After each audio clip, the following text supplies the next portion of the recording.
আমাদের গ্রামটা আসলে অনেক সুন্দর। মন খারাপ থাকলে এরকম দৃশ্য দেখলে এমনিতেই মন ভালো হয়ে যায়। প্লিজ সবাই একটা লাইক দিয়েন। অসংখ্য ধন্যবাদ যে একটা লাইক দিয়েছে, মন থেকে অনেক অনেক দোয়া।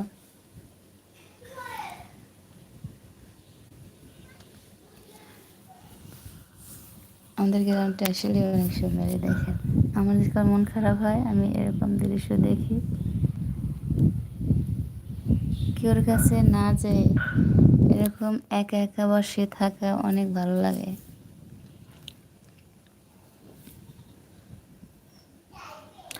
আর কারেন্ট তো লাগেই না, একদম বাতাস, অনেক বাতাস।